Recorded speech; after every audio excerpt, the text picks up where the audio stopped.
While those AFC contenders were dealing with chaos, it felt like business as usual over in the NFC. Third item on our Sunday 6, the NFC contenders continuing to keep pace.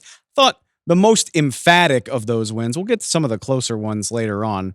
One of the most emphatic wins of the weekend, the Minnesota Vikings pulling away from the Atlanta Falcons in a 42-21 win. Couple things come to mind here. It's easy to dismiss a win against Atlanta as a team in freefall. This was the Falcons' fourth straight loss, but as we've talked about, this is a Minnesota team that has managed to make every game dramatic here over the last 5-6 weeks, and it was headed in that direction again on Sunday. Tie game at the end of the third quarter, and then the Vikings just put the pedal to the metal and pulled away in a game that it turned into a blowout in a matter of a couple possessions.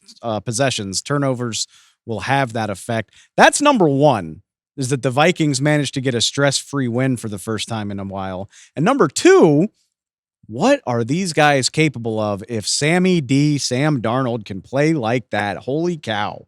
Career high 347 passing yards, career high 5 touchdowns. Jordan Addison and Justin Jefferson sliced and diced the Atlanta Falcons defense. Darnold just a couple of fractions, couple decimal points away, 10th of a point away from a perfect passer rating, and what's got to be the best game of his NFL career, the crown jewel of this Renaissance season in Minnesota. Phenomenal day from him and the Vikings offense. Those were the two things that I wanted to chat about with Greg Olsen and Joe Davis when I caught up with them after the game.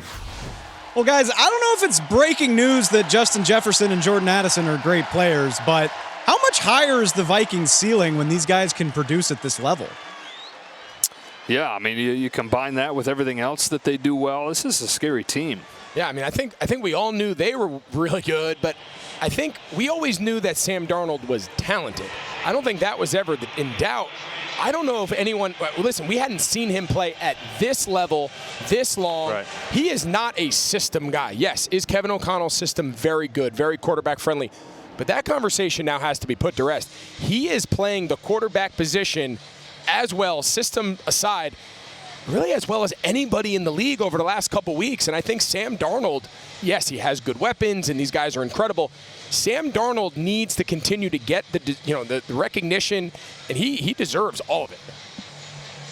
Felt like we were heading for another entertaining fourth quarter, and then the Falcons, not to take credit away from the Vikings, but it just felt like the Falcons melted down. I mean, turnovers, penalties, felt like a microcosm of their season. How do you try to correct these sorts of problems when they all sort of raise their heads up at the same time like that?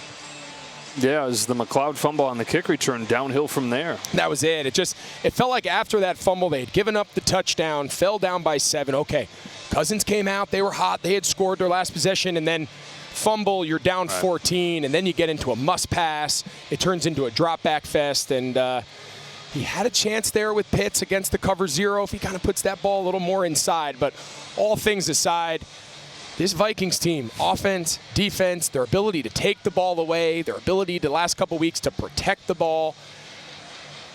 Scary, man. It's really, it's as good a group as you see consistently the last couple weeks throughout the whole league. Every week, I'm so impressed by the way the Vikings managed to stay right on Detroit's heels. Doesn't look like they're going away anytime soon, guys. Really fun performance from them. I appreciate it. All right, Dave. Thanks, Dave. Like I said to Joe and Greg, I really am so impressed with the way this Vikings team keeps answering the bell. At the clip the Lions are winning, it'd be understandable if the Vikings fell off the pace, but they simply refuse. You look around the standings after this win against Atlanta, Minnesota, 6 straight wins. After Buffalo's loss to the LA Rams on Sunday, they have the third best winning streak in the league, only behind the Detroit Lions and the Philadelphia Eagles. They are keeping pace with the league's elite. It's going to be a bummer for them if this type of season is only good enough to get them a number 5 seed, the first wild card seed, because that's how good Detroit is. But they're putting themselves in position at least to have something to say about that. They gotta keep it up for a few more weeks, but they still do get that return game against the Lions on the road at the end of the year. Lions still have a tough game or two coming up. They play the Bills next week. They still have a game against the 49ers. Maybe you get a little bit of help. It's not out of the realm of possibility that the Vikings can still win the division and get a top seed.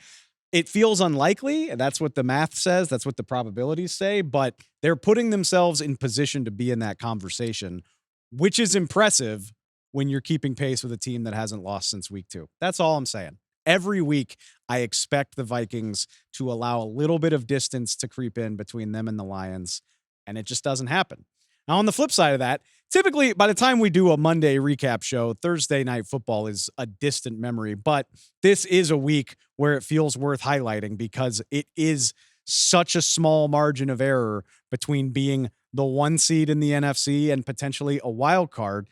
The Lions made sure they found those margins against the Green Bay Packers. Talk about a Thursday night game that lived up to its potential. They win a thriller 34-31. People are going to be talking about Dan Campbell's decision to go for it on 4th and a foot in a tie game late.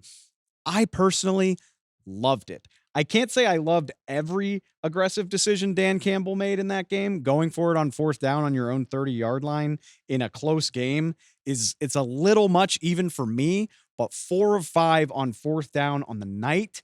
And that last one puts you in position to run the clock down to 2 seconds before you kick a 35-yard field goal. I love winning the game with the unit that brought you there. The Lions calling card is offense, and specifically their incredible offensive line.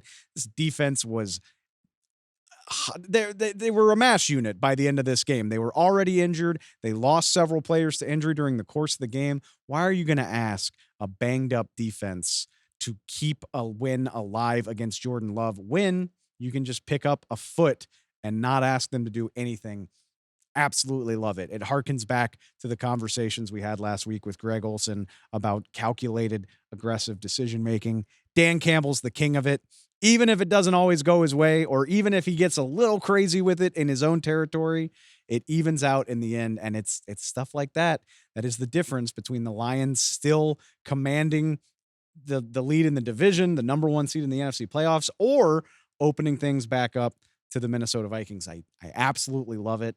Shout out to the Green Bay Packers for an inspired effort. It is absolutely brutal that you are 9-4, and the last projection I saw gave you less than a 1% chance to win the NFC North. That is just how good this division has been this season.